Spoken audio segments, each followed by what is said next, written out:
Hey everybody, so this is the next day after I got Lena onto the trailer, front feet going on but not really bearing weight, and I could tell that she was having trouble with the stability of bearing the weight and following my aids from the outside of the trailer and not just being inside leading her on. So my brain decided, after I went through and thought about how I could simulate the same thing in a smaller, less intimidating way, I thought about the ledge on the edge of the barn here. It's about 3-4 inches, and my gym mat, and how both of those could simulate stepping up onto something unstable. And what is really crazy here is you'll see she starts doing the same exact thing. She puts her feet on, she's like, oh, that's not safe, so she gets off. She puts her feet on, oh, that's not safe, so she gets off. And I thought that was just so interesting to me that she wanted to do the same thing. And then there she just tried to like barrel through it and just not stand there. So, and I'm not really like doing anything hardly here with, just a little bit of rope guidance. And this is all to show her emotionally, but also show her nervous system that she can do it. And so there she got on there, and now I'm just release, let everything hang, let her think. You can see her face, she's worried, she's like, what am I doing and why? And this feels funny. She'd been on the gym mat before. That was a part of our intro obstacles. So there you see her eyes relaxing, and then you're going to see she does this thing where she wants to keep looking to the outside. She does the same exact thing on the trailer. And it's so interesting to me how much these horses have the same exact habits in so many aspects of their lives, not just in one place. There's our lick and chew. That's what we're looking for. We didn't get too much of that in the last video, and that last video was a good baseline for me of like how much wait time I should give her and how much I should be looking for. I mean, we should always be looking for those relaxing signals, because then you know that they're going to be learning more. So now I'm going to work on backing her off of here, because getting on the trailer is one thing, it's backing off is another thing as well, which is very important. I don't really like to let my horses turn around to where they just immediately turn around. I would much rather teach them how to stay with me whenever I'm getting on the trailer, which means either you're going to back off with me or we are going to turn around together. When the horse starts getting ahead of you, that's the most dangerous part. There we got a lick and chew sooner, and she got onto the mat way easier and way more confidently. You can see, though, definitely that her expression is not confident yet. So that's going to take a little bit of time. And then I'm going to back her off. And so this little exercise right here actually helped this horse so much in the coming days. And you'll see in the future videos, I actually used it to help with her hind feet as well. And that is what's really cool about all of this training stuff, is how it all can come together. So immediately following the exercise with the gym mat, we go right out to the trailer, and I start with a little bit of a different approach. I'm going to stay beside her right here, offer some physical support, but what's cool is right out of the gate, she's sniffing the trailer, she's got her head down, she's in a much more willing frame of mind, probably because we did a better warm-up beforehand, and she's just not so afraid the second time around. And so I'm trying this position where I'm staying more with her and kind of driving behind that point of balance, seeing if I can help her. Now see how she puts her head up and back like that? She does pull back, so I do know that I have to be careful. I can give her a little bit of line, but I can't just throw everything away to her, because that would be reinforcing to her to go backwards. And you can see how like the pressure is staying on. It's not necessarily escalating, it's not getting frustrated, it's just staying on here because we can't reinforce that backing up as an answer. So you'll find here that in the beginning of this video right here, you're going to see that she kind of tries the other things she knows how to do to get out of this, which I'm going to go even further in the other videos about why she even wants to get out of it in the first place. Something different that I have going on here in this session as well is I have a buddy system. You might be able to see a blue roan butt inside that trailer as well. And so that is a pasture mate of hers. and that is going to be a little bit of a draw for her and a little bit of a magnet for her.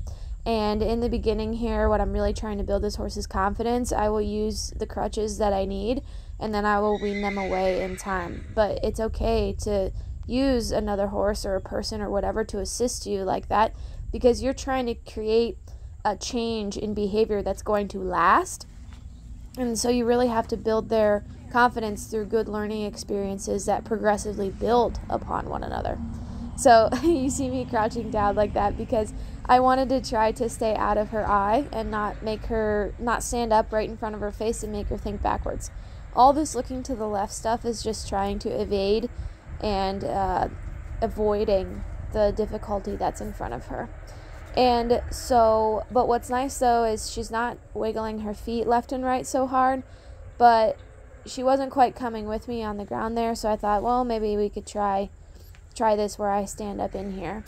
And if it doesn't quite work what you were looking for, as long as you kind of just keep moving and keep trying, that's better than just quitting and waiting too long. So now I'm going to try that forward drive again, where it is up and behind her eye and behind the point of balance, which if you're not sure where that's at, it's kind of near like the girth. So there was kind of up above her butt and towards the back. So she took a couple forward steps. So that warrants a release. And she's checking the trailer out. That's fine. She can check out where she's about to go. I don't expect her to just go into it blindly. And she took a couple more steps, which is really cool. And then we're going to get a poop because this is nerve-wracking, and it doesn't matter how easy I might think it is. For her, it's difficult, and for her, it's scary. And she's had some previous experiences that have made her be far less interested in getting on this trailer than maybe some other horses. So yeah, now she's really starting to try, really starting to give me a foot. And I'm still figuring out, how much does she like to be scratched. She really likes to be scratched under her neck, but she sticks her head straight up in the air when she does that. And, well, we don't want to encourage that, so looking for some other places. So now you're going to see she starts to do this, like, hind end shifting around. See how she kind of stepped it left and right? That's going to be pretty present here in the next couple of videos, and I'll be talking about it. And this is where I see her mind start thinking, what if I just turn away? What if I smash? What if I back up? And I'm trying to keep things chill, no crazy escalation, but also no just releasing for the wrong things. So I'm looking for forward steps. I probably got one there because I paused with what I'm doing. And we're thinking, option is trailer. Option is trailer.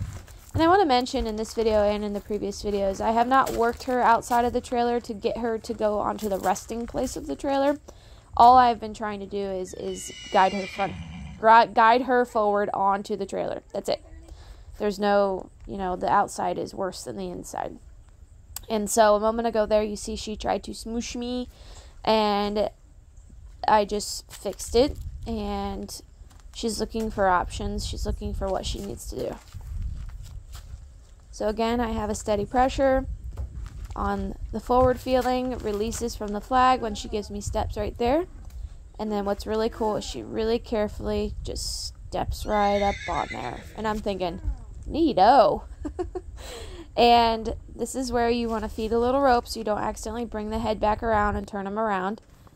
She would be heading towards she's on the very end of the trailer. I wouldn't actually load her back here because, like, if I was actually going to take her somewhere, because it's really small and there's no slant for it. The other horse is in the second slot. It's a 3-horse trailer. So, but it's okay. This is good, really good practice to encourage her to get on the trailer. So here I'm starting to ask her, like, could you get a little further in there? Could you do a little bit more? Would that be okay? I gave her a little break there, and then now we're asking for a little more. Can you shift your weight? Can you move your feet on this trailer? And you can see her feet are like glued. There she took a little tiny step. And what you'll see she starts doing is she really starts like stretching herself out and leaning on the front and reaching towards the hay and not moving her hind feet. And so that's when I started to realize that she's kind of stuck with her hind feet. they do not want to get up on there. So I backed her away, took a little circle walk, and came right back, and she walked right on. And it's like as soon as she believed that she could and got the neural feedback that she could, then she did. And that's what's so cool about helping these horses feel in their bodies and also giving them time to process. It just creates such a difference in their responses to your requests. And so now I'm just going to work on, like, can I get her a little further onto the trailer? Could we maybe get a hind foot? Could we get the front feet up in there a little more? This was kind of cool. I'm further back. I'm encouraging her, and she's just stepping right up on there. There was finally some effort from the hind legs. And then she'll do her little tiny pitter-patter front feet moving forward. But that is all. This next part is really sped up because what I'm doing is I'm just playing around with like different places to pressure with the flag. That was like a little flap of it. Now we're doing kind of big circles, and I'm releasing whenever I see feet move forward. And when I release, I tend to put it on my shoulder because that's a good neutral standing place. And like the flag, it's not touching her here. Sometimes it's touching her, but I'm never ever taking the flag, just like hitting her as hard as I can. I am just using the flag to create a big visual wall, and it's like a wall of energy behind her too that would be encouraging forward. And so she's learning it releases when she does the thing that I'm looking for, which is a movement of the feet, preferably forward. And so you see she's doing the little pitter-patter with her front feet where like she kind of steps them, she kind of doesn't. That's about the furthest that she's gotten in. So I'm going to give her a long break, which looked really fast because this is really sped up. This is the paint drying stuff, but it's so important. And I just want you guys to see how long and how much I go for this, kind of looking for what can she do. Then I tried my hand at, like, maybe I could use the handle towards the hind feet to ask them to step up. And I also use the handle sometimes right near the her tail, like that. And it just offers a more precise feeling, more specific. And yes, it is touching her here. It's just a little tap, tap, tap, the same thing like you would do if you were riding with a crop. And so at this point, I'm starting to realize, you know what, this is probably the best that I've got for today. And I'm going to set it up a little better for her tomorrow to where the she could go into the second slant. So there's just more trailer to get onto here. She might not be quite trying as much with the hind feet here because there isn't a lot of space, and that's okay. Stay tuned for the next videos because you will not want to miss it. And if you have any comments, questions, just leave them below. Thank you all for watching, and please subscribe.